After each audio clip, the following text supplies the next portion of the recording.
Hello, everybody. My name is Coach Nico, and I'm with Lucas and Coach Janice from BP2 Asia. We are here in Japan. We are in Fukuoka, specifically at Itoshima Sports Center. Let's go inside. Let's check out what the venue looks like, what a PPA tournament looks like, and of course, to document and to see the first PPA tournament in Japan. Let's go.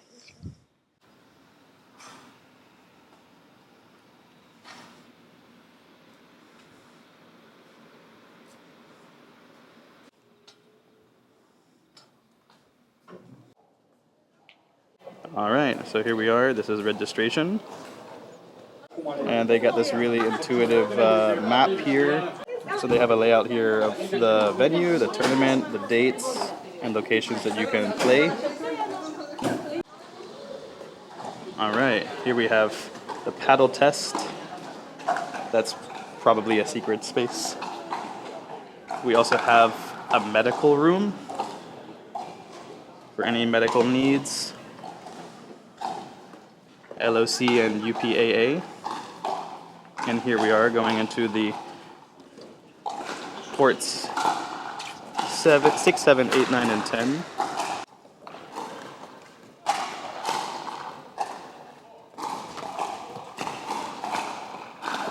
What I was briefly told earlier is that these courts here are the qualifying round games right now. We're on the second day, mind you, at the tournament. One thing to note that I already see is that there are no referees, but I think for the qualifying rounds only, and then probably we'll have referees when you get to the semifinals. So now let's go to the main venue.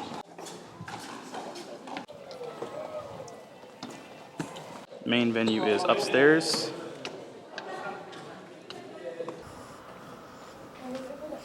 All right, here we are. Whoa. Check this out.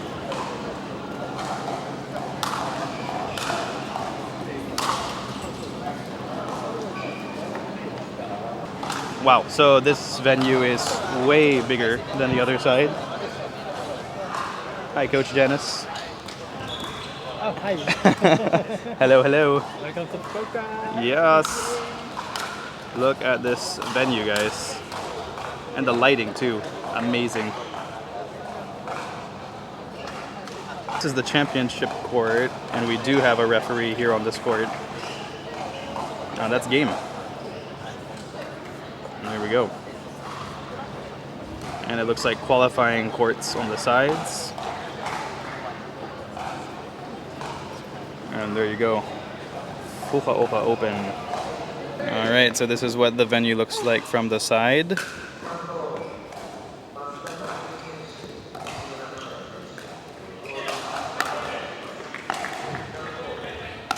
And we do have referees here on this side now.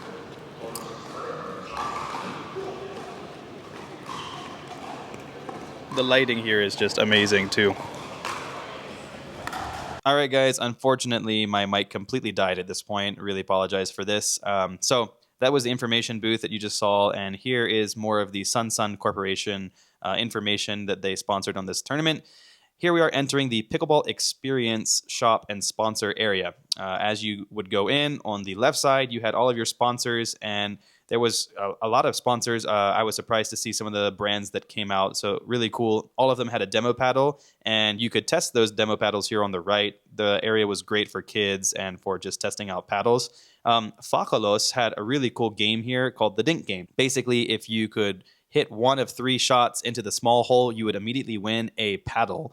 And then even if you didn't get a single shot in, you would still get a participation award. And so here, Lucas got one of those. They also had some really cool cultural Japanese merch and things that just made Japan and pickleball fun. And so, yeah, there's your PPA Asia mini paddle and my non-existing mic. All right, so we got some real pros here on the court right now. That's Robert Sterling from Team Philippines. You have Kenta, top player in Japan right now.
Here we have Sophia, one of the top players from Vietnam, playing for Proton.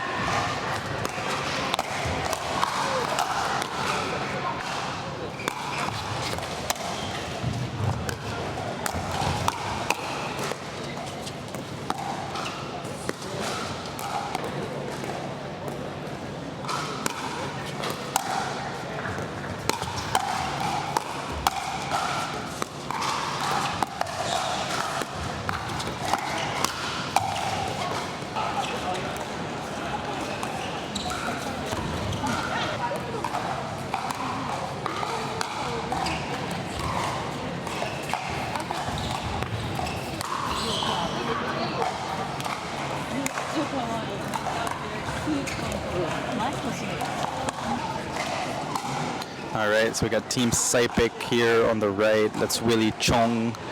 And on the left, I believe it's the sons of Elise Jones, pro player from the States.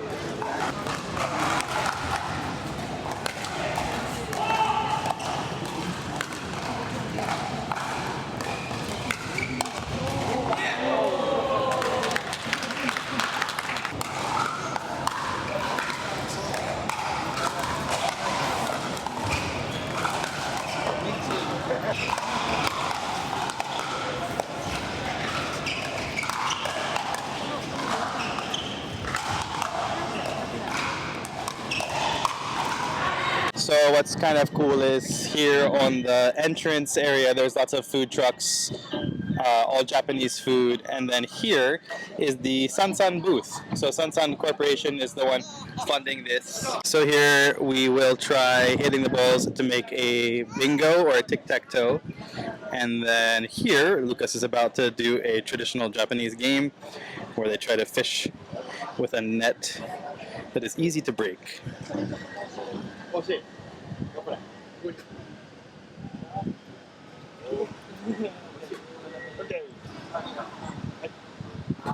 Oh, nice try. Oh, nice try. Nice. Go. Oh, go for the two. Almost. For the two. Hey.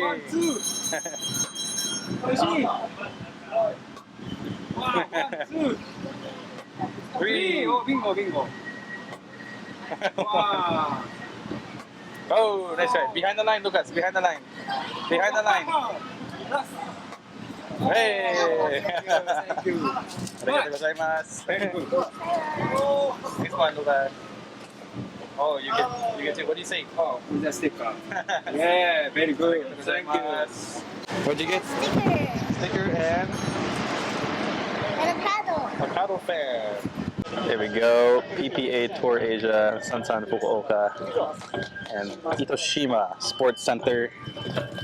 So this is the other side of the building, the back entrance, but they pretty much made it look like the front entrance. All right, here we have Jack Wong and Kim versus Connor Garnett.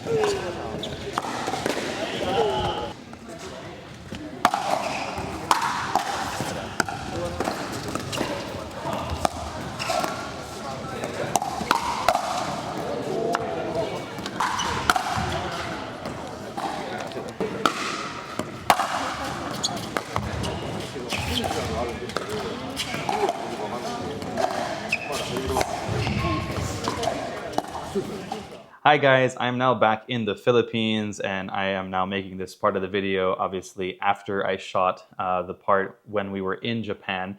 So I want to give some feedback and I also want to give some honest impressions and thoughts that I observed and that Coach Janice and I saw during the PPA Fukuoka Open. I'll start with the things that I think that were really good and then I'll mention some things that I think could improve for the next time that they do an event in Japan. First, I'll start off with this. This manual that they provide to visitors and all the players, I think, is superb, and it's so well organized. They've got the entire venue mapped out, first level, second level, and the good thing is it's in English and in Japanese. What's also neat is that they explain in here the things that you can do throughout the week, different festival activities or prize drawings or things that you can join. And they also have their merch, which is a plus. I think that's great. They also have some ideas for where to eat if you need to get food nearby. All of this is laid out well. I think also on sponsorships, my goodness, they had a ton of sponsors at the event. It was very well promoted. You could see all around the venue the different sponsors' names. Now, earlier this year, I actually joined a tournament in Japan, and that tournament was organized by a corporation called SanSan. SanSan ended up being the partner again for the PPA Fukuoka Open, so props to SanSan on getting that deal. They had a lot of great setup and activities for people to do throughout the tournament. And one thing that I really want to point out that I thought was very intuitive and very applicable just to here in Asia, they made these giveaways, and then every player got at least one. Every visitor who registered got one. Which is they're a fan. It's a fan, but it is shaped like a paddle, and so it's quite effective. But I think it's just a unique token, a unique giveaway. Very smart, whoever came up with this idea. Props to you. I think it's a great giveaway, a great token to take away from the tournament. I also want to note that they had a really good setup of booths in their vendor / merch area. They had a lot of different brands represented. I was actually surprised to see some of the brands that had come for this event. It was also nice that they provided some dinking courts, some mini courts where you could test out paddles, you could test out basically any brand that was there, their paddle, before you potentially would buy it on the spot. I think also in terms of competition, there were some really good players who showed up. They had, I would say, a good diversity of pro-level players who came from both the States, came from Australia, came from different countries here within Southeast and South Asia. So it was exciting. It was exciting to see people who you have always known just through your phone or Instagram following now actually on the court competing live. So those were some things that I found exciting, and just to be able to see different pros walking by and watching them play live on the court. It was a great experience. Lastly, I also want to point out that they had a really good selection of different types of food trucks that they had brought onto the venue. You could get various types of Japanese food. They also had lots of different refreshers or cooling foods like ice cream or milkshakes, shaved ice, because it was quite hot in Fukuoka, about 28 to 30 Celsius, depending on the day. Okay, so now I want to give my honest thoughts on some areas where I think PPA Asia could improve for their next tournament in Japan or the next tournament in Fukuoka.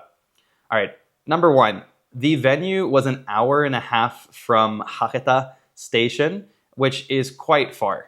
If you look at most of the hotels in Fukuoka, they're going to be near or around Hakata. So to have to travel an hour and a half to get to the venue every day, I can only imagine as a player that probably was very tiring. Now, to note something, they did provide a shuttle service for both pro players and non-pro players. They had buses every 15 and 45 of the hour. And then I believe at 4 p.m. to 10 p.m., they had a really nice bus for professionals to commute back and forth between Hakata and the venue. However, an hour and a half commute every day, and if you're competing multiple days, that's really, really tiring. A second thing that I was kind of shocked to see is that there were actually no real referees in most of the matches that we watched. There were, quote unquote, referees who were scoring and marking the score on a score sheet, which would then be signed. But from my knowledge and from the players and people who I talked to, there was only one USA representative ref who actually came. I believe he is the one who did all of the championship and semifinal matches.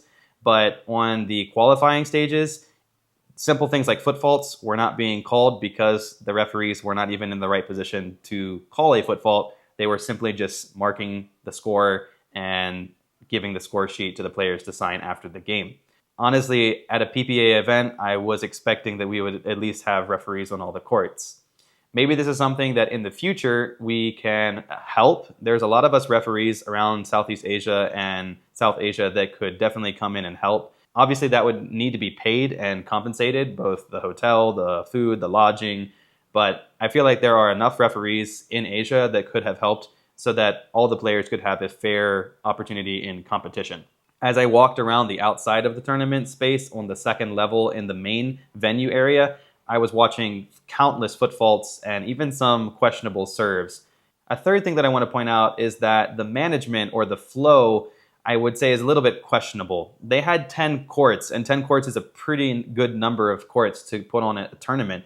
However, I heard and I know personally some players who were either defaulted because they were just waiting around at the venue, and then out of nowhere they got defaulted. They never heard their name called. For some categories, because of the organization flow, they didn't finish until 1 to 1:30 a.m. in the morning. Remember, it's an hour and a half to get from the station back to the venue the next morning, and some players who played until 1:30 would have to be back at the venue by 7 a.m. for their 8 a.m. call time. One last thing that I'd like to point out is the scheduling of the tournament.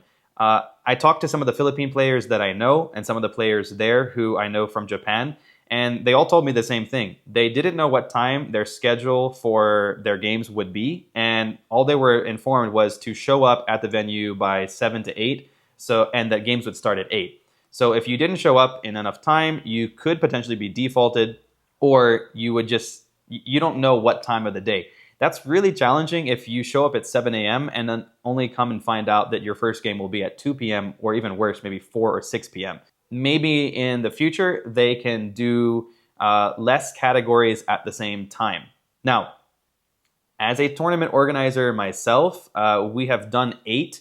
2 of those are national tournaments, and we learned something back in 2023 that we never did after, and that was to have 3, 4, or 5 different categories going on at the same time. Now, you would think from the perspective of fans watching, community involved, and just a big crowd that you'd want to have multiple categories going on at the same time, and then that's super fun and exhilarating. And it can be. However, what we learned is that inevitably the games will go longer than you thought. Inevitably, there's just not enough time with the number of courts provided to finish in that single day.